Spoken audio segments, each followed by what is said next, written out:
Oh boy, here we go again. It's the off season, which means Worlds is done. Most of the rosters have been rumored a little bit already, though nothing has been announced. And so it is time for once again debating if NA pros are lazy. Now, this came about because if you missed it, there was a thread by Lyra and Rigby and Cloud Templar all discussing kind of the problems in North America, one subsection of which was work ethic. And there was a lot more interesting stuff in there, which I was initially going to make a blame game about, which I'll get into next week or whenever it's most appropriate, about coaching in different regions and stuff like that. But this spawned a larger conversation because I assume this generated some level of frustration in fans, which they vented about, which I think spilled over onto Twitter. And then Vulcan fired off some pretty horrible looking tweets, and that spawned a larger conversation with more Reddit threads and was going back and forth over the weekend, though it seems to have settled down a little bit now. I'm here to chime in and kick it all back up again. I'll get this out of the way. It's a pretty terrible look for most of the arguments going on here. None of them really hold up under any level of scrutiny, and it's pretty disappointing that these are the two sides just arguing, as it's kind of hard to relate to either side for me. Starting with Vulcan, as he's the one who really kicked off the shitstorm, I would say that the initial response in the coaches thread was not that bad. I don't know what people are getting in their DMs or directly tweeted at them, so I can't say for sure. But the way Vulcan tweeted this is wrong on multiple levels. One, it's a bit of an ego play and just doesn't look good, obviously. I love Vulcan, but this is clearly not a well thought out tweet. The other reasons I have problems with it is that it's a bit of an ad hominem, and it's kind of saying like this criticism isn't valid because you're bad at League of Legends or you haven't accomplished anything in your life, and therefore this is not something that is consequential, where that really doesn't matter. Criticism can be valid whether or not the person saying it has ever done anything in their life. The other problem with it is that this feels like a comparison between Vulcan and like normies, which I will just use the term normies for simplification here, just everyday people working jobs not related to esports. Of course, there's a wide spectrum. That's a very large net we're casting here, but just for the sake of keeping it brief, we'll just call them normies. Vulcan feels like he's comparing himself to normies here, which kicked off the second thread, but their criticism isn't really about you working hard relative to the average person. It's about you working hard relative to your contemporaries, which are the LCK, the LPL, and the LEC. Now, I will say that the general complaint that people say, because they paint with too broad of a brushstroke, is that NA pros are lazy, they're entitled, they have no work ethic. And these are kind of how people on Reddit and Twitter often talk about it. And it's pretty incendiary, and I can see why it gets under pro players' skins. But when you're a pro player and you respond like this, you're just adding fuel to the flame. This spawned the Working Steve Reddit thread because of Vulcan's word choice, and honestly, this might be the dumbest thing I've ever read. Well, okay, that's obviously not true, that's hyperbole, but it might honestly be the dumbest thing I've read in the last couple months. The amount of ridiculous stretches that were taken to minimize the amount of work that pro players do and maximize the work that the like normies are doing is insane. 3 hours to get to work every morning. What the fuck are you doing in the morning? And I'm coming from someone who has my partner, my girlfriend, she works as a veterinary technician. She has a very normal job. My sister's a school teacher in Baltimore. All right. Like my brother's a priest. I do have some perspective outside of esports. You're including stuff like shitting and shaving as like a work regimen.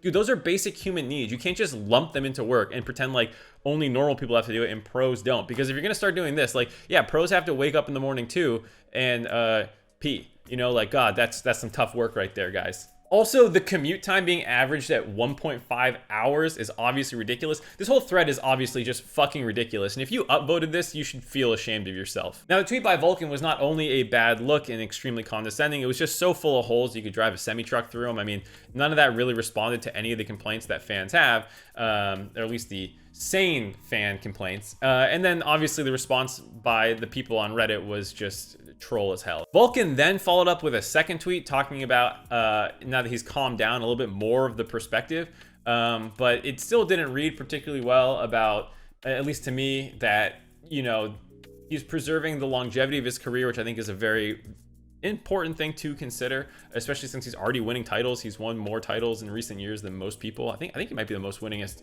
player in the last 3 years, but definitely in the support position at least. So he's not really contested in North America, and the idea of like potentially burning out to push yourself to try and make it at Worlds, you know, there is a conversation to be had there a little bit, but it still doesn't feel particularly great, I think, for a lot of fans to read that career longevity is being prioritized over winning in their eyes. There's two questions I want to dig into here a little bit more, which is number one, are NA pros lazy? And number two, how do we feel about their performance compared to their contemporaries? And these are two separate questions, which is, are they not doing enough work compared to the average person, average American specifically, because they play in North America, and that's a lot of the people criticizing them, and it's something that's always contentious and honestly not a factor in the second part of the question, which is, does that matter? Because you should be compared to your peers, which are also LCK and LPL, and how hard they're working. I want to start this part of the conversation with a bit of a preface and just overarching conversation about the nature of this discussion. A lot of the times I've had this conversation before where I try and push back on the average working hours, and people get very upset at this. Just last night on Hotline League, I mentioned this fact that people get upset when you say average hours, and we're just talking about hours and not like quality of work or if you're happy about it, or any of this kind of stuff. I'm just saying like raw hours put in. People always start getting really upset as if you're personally attacking them. And these are just numbers. This is just data. I'm just presenting these facts. If that bothers you, I don't know what to tell you. I'm not calling you lazy if you're in one of the lower categories. I'm not making any judgments about you. And I'm not trying to say that pro players have a harder life than you, which is a much more empirically difficult thing to say. I'm just talking raw hours worked on a weekly basis. Now, it was really hard to find distribution of hours worked on the internet. A lot of people had the average hours worked across the week, but that includes part-time jobs and people who might be doing different things, like school and work at the same time. And that's still true here, but at least it has the better distribution, so you can at least see the percentage of people broken out. Now, this is it for 2018. I'm sure it fluctuates a little bit year over year, but when you look at the average hours worked per week over the years, it goes up or down by a couple hours. Anyways, as you can see, the full-time people who are working the most hours in this demographic from 45 to 54, you would still be in the 90th percentile if you're working more than 50 hours. It's 7% between 51 and 60 hours, and for 60 plus hours, you're in the top 2%. This raises the question though, how much are pro players working? I went ahead and reconstructed their daily schedule basically over the course of the regular seasons that they're playing in the LCS. This is assuming a 12 to 5 scrim block here, and we'll get into some of the nitty gritty that comprises this schedule. And then I'll show you what mine was back when I was coaching as well. So scrims start from 12 to 5, but there's realistically a period of time where you're going to wake up and you're going to go to what is usually a pre-scrim meeting. So I'm not including the time to eat breakfast and travel there. I'm not including any commute. I just mean when you get to the office, you're usually getting there an hour ahead of time to do a meeting and maybe play a solo queue game to warm up so you're not going to scrims cold. Then you will do your 12 to 5 scrim block. Afterwards, there's usually about an hour meeting of retro VOD review. After you finish your scrims from basically 11 to 6, you'll then do about 2 hours of solo queue a night, let's say. I'll show you how all these calculate out. And that's from Tuesday to Friday. So that's your in-week scrim days when you're prepping. Then on Saturday, Sunday, you have the LCS. It's about 5 hours. You have to do a prep meeting as well, usually going over draft, these kinds of things that you're going to want to do.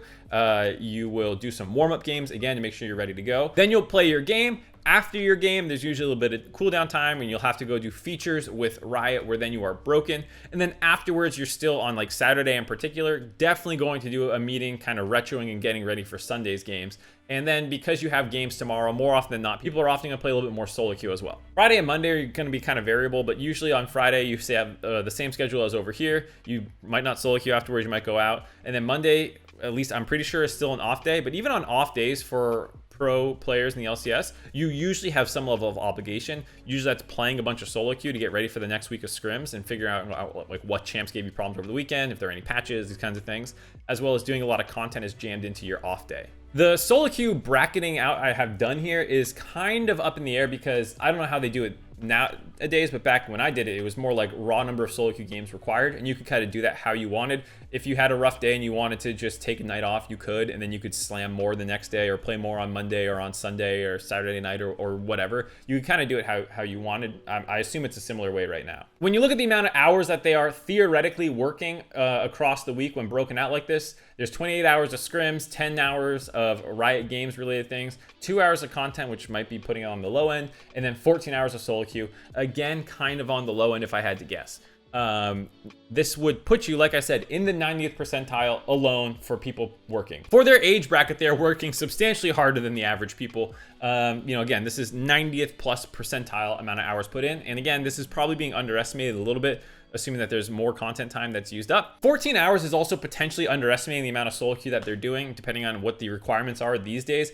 I can just say from my own experience, when I coached, we required 40 games of solo queue a week, which was on the high end. We were one of the hardest working teams in the league when I was there, and we definitely also had it was a different environment. I think people grinded a little harder back then. I don't know exactly how many games people are playing on average these days, but it usually takes more than 30 minutes to play a single solo queue game, closer to an hour, with queue times, champ select, dodges, playing the actual game and whatnot. It does usually come out, in my experience, to be 45 minutes to an hour. So if they're playing anything more than 20 games a week or anything like that, it's definitely going to come out to be more. Even if I'm wrong and I've somehow overestimated by a little bit, again, 50 plus is the 90th percentile. So I think anyone who calls pro players lazy is really harming the ability to have this conversation. The reason I think it's important to point this out is not because I don't think pro players should be working harder, because I do think a lot of them probably should be working harder, and I agree with that sentiment, because I'm comparing them to people who say they want to be the best at something, who are not competing in a standard industry. They're getting paid a lot of money. They have a lot of their needs taken care of. All those things make sense to me because they have a very driven goal that they're supposed to be working towards. And when you look at the rest of the field, I don't want to be in a region that is not working as hard as the rest of the field, which it kind of is the case right now for major regions. The only thing I don't like is calling them lazy, because that is objectively not true based off how most people live their lives. And again, these are people who, relative to their peers in that age bracket, they're working way harder than most of them. Now, I can't speak to exactly what they're doing day to day these days in the LCS, because I haven't been embedded in the team in a long time, but I can at least share what it was like for me in 2014 and in 2015 in particular, when we had Piglet and Phoenix. This was basically what our schedule was week over week. I'll start on Tuesday, which is kind of the start of the week. I would get into the office at 10:30. I would be the first one there because I would turn on the computers. I would patch the Tournament Realm clients. I would patch their clients if there were things that happened, so that way when they got there, they could just play a solo queue game right away, or load into the Tournament Realm and start messing around with like a new champ or something that might be out right now. Like, I would be the first one to get in there to make sure the computers and everything was ready to go. The other coach and the players would come in. We would usually do some warm-ups and then take some time before scrims to go over the game plan for champions we want to play, things that we think we want to work on, and just general prep meeting for the set of scrims. We play 3 hours of scrims. We would then take a lunch break, but that's really in quotation marks, because it's very common for the scrims to run over that period of time, or the VOD review to eat into that time, as well as the fact that you would often put in a solo queue game during that time. You would eat in champ select or in queue, and we would be watching VODs as the staff, or talking with players after that last one, just like one-on-ones. And so the lunch break was not really a break. Even then, calling a lunch break not working time is ridiculous. Anyone who works a 9-to-5 job works 9 to 5. You don't include that lunch break in there. Then we do scrims 4 to 7 for the second block. Then there would be an hour retro, which is again kind of saying like what went wrong, what went right. This could be shorter or longer depending on, like, if you had a really great game, you might just like fuck off and we're like, great, we did really well. We'll not want to belabor sticking around the office for much longer. This one deserves a little bit of context. The one-on-one/staff sync. I don't know exactly what to call all these things because they cover a wide range, and I don't want to make the title of these super long. But suffice to say, there's a lot more that goes on in team environments than just the strategy of what you want to pick next. There's a lot of team dynamics. There's this player's upset at that player. This player's upset at me for this pick. We are having struggles in the LCS. Do we need to evaluate their position? Do we need these people to come in? So these one-on-ones, oftentimes it would be like you talking to a player or 2 players about things that they want to see change, that they're not happy with, or things that, anything in the team environment that might need to get addressed, as well as talking with your other staff. So the coaches would step back and say, all right, like, how did today go? What are the things we need to work on? Sometimes this is thinking about things like just scheduling coming up for the week. If there is particular content shoots that they need to do, if something's going on you need to be made aware of. These things can happen all over the place. There's also a lot of bullshit meetings with like higher ups above you, just kind of explaining how things are going. They're necessary. I'd say they're bullshit just because you're salty about having to do them, but like anyone who's worked in an office probably has to deal with people over you that need to be kept into the loop. So this meeting, I say it's 8 to 10, but realistically, and I put it in this block here, but it could be more, it could be less, and it could also be anywhere throughout the day. Sometimes it's in the morning before things, but generally speaking, you have a couple hours of just like logistically running a team that is totally independent from strategy of the game, but like the human dynamics and the logistics of a team. As well as when things go bad, this can swell way up. There's been plenty of times where I was there until midnight, 1 a.m. Before I could go home, because we're benching a player and we need to talk to him, and they're popping off about this, they're going off about that. We're asking players, should we bench this person? You know, like when you get into those moments, you are there for the entire day. And that's basically across the week this is going on. And usually here on like Friday, it gets a little bit longer because you're prepping for Saturday's draft, and you'll have to go really hard on making sure that everyone's comfortable with this. And this meeting will bloat a little bit, but like these ones are maybe not quite as bad in the middle of the week. And so I've averaged it out, but it's basically this schedule. And again, these things can blow up or shrink a little bit. When you get to the weekends, I've just broken out to be a little bit more clear, but like, you know, again, I would often meet with the staff beforehand, make sure things are ready to go, have your pro players all in their outfits, you know, because you have a team outfit that you have to wear, make sure you have everything you're gonna need to bring. If you need to bring extra peripherals or anything like that, make sure you're good to go. Do that kind of like staff side of the meeting before, you know, going out, warming up and doing more of the prep side. You do your game, you do your features, you do a little retro for tomorrow. As a coach, I can say that we spent a lot more time VOD reviewing. Pro players do this a lot too, where they'll have one monitor with a game up from another region while they're waiting in queue or something.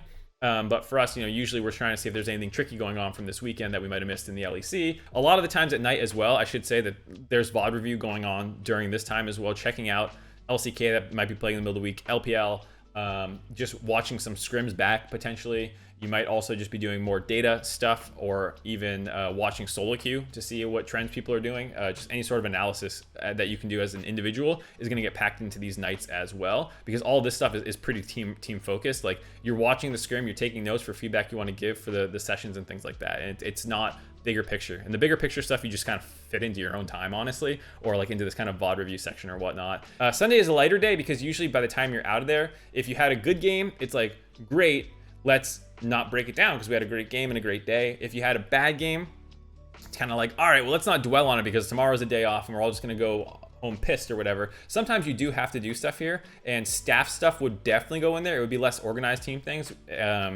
You know, like we wouldn't have this like game pressure there or something, but it was very common if you had a really rough weekend to sit down as a staff and be like, oh shit, what do we need to do? Our players going to get swapped out, you know, like all these kinds of things. Monday is the off day, and the off day is the biggest lie in esports. It's not an off day.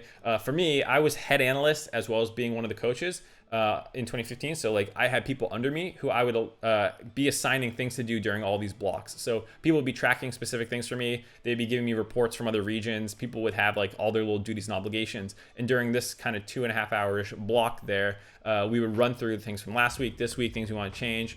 A lot of people, I'd want them to be independent. So if they've come up with anything, like show it to me here or something, or grab my attention. Then it's a lot more VOD reviewing and catching up on other regions and other things going on.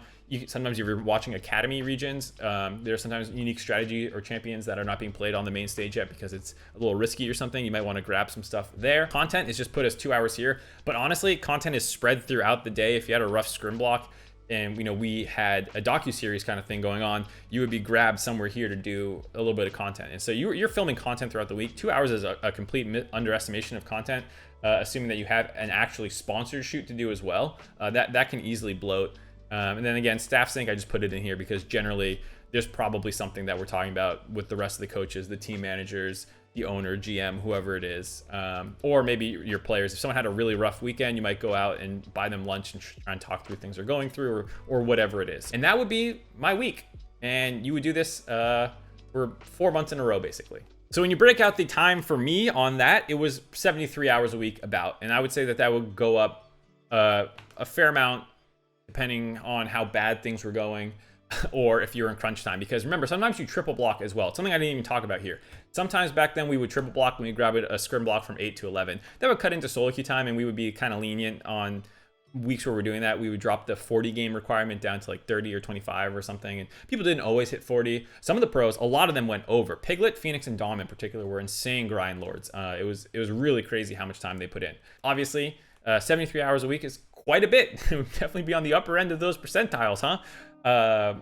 And yeah, 12 hours, 10 to 12 hours a day, every day was basically standard for me. Needless to say, that was problematic. I was also not getting paid very well back then because those were the early days of esports.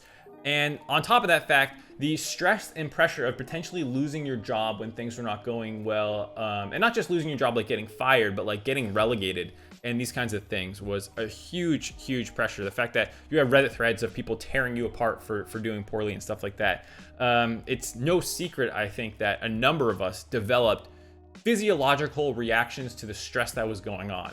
There were a lot of panic attacks. There were a lot of stomach ulcers, throwing up, not being able to eat, basically eating disorders at that point, if you really want to get into it. You know, like, people were not feeling very good. And so while there is a lot of things that make it a very nice job in terms of, you know, it's a passion job. You know, you get to do something that you love. You get to have perks of travel and doing cool things and being in content, having fans. And like, nowadays people are way better off, and you have chefs and you're compensated very well. I was not compensated very well back then.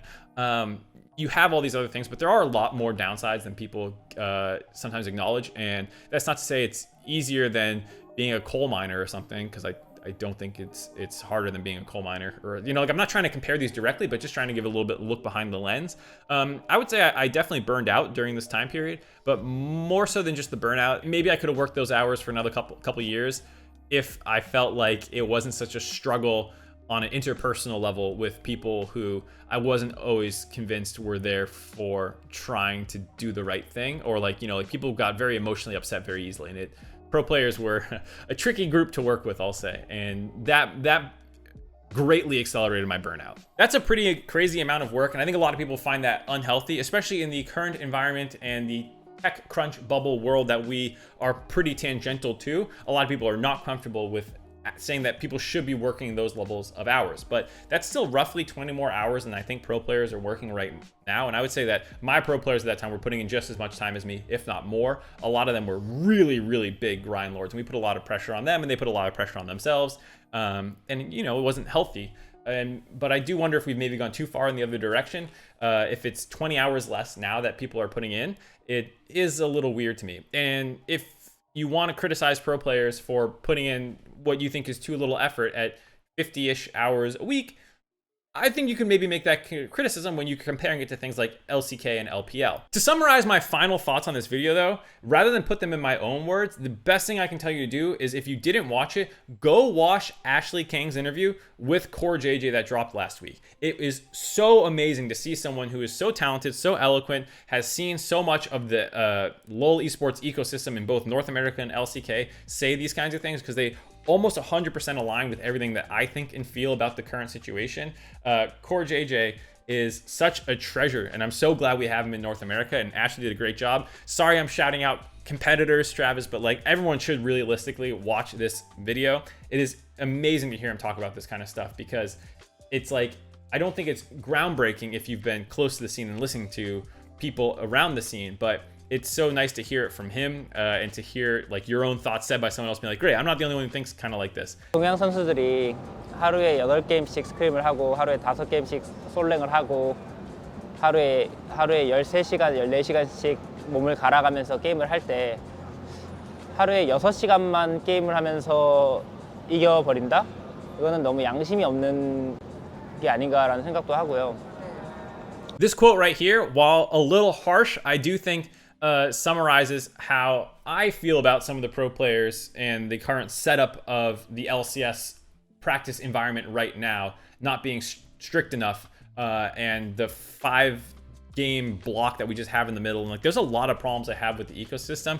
And while "are you not conscious" is a kind of maybe harsh way of phrasing it, I do think that it can be, maybe, I don't know translation how that exactly translates. To me, it's more saying like, how can you really say these things with a straight face is kind of more how I take it to be, not like, is your brain on? Anyways, that's gonna do it for this episode of The Blame Game. Now, that was a very rambling all over the place. So to state my conclusions again, I think all of the main places that this discussion took place deserve some level of blame. Vulcan for his tweets, the response threads, the initial response, and kind of the Lyra thread, like the way people talk about this conversation alone is very problematic. And I think all of it deserves some blame for not being nuanced enough or people stating their feelings or relying on ad hominems or these kinds of things that both sides seem to do a lot. I don't know if there's much more of a succinct conclusion I can give than that, because the rest of the video, like I say, was just insanely rambly. So I apologize. I hope you enjoyed it. Sorry it's a long one. I'll catch you guys next week to hopefully talk about coaches.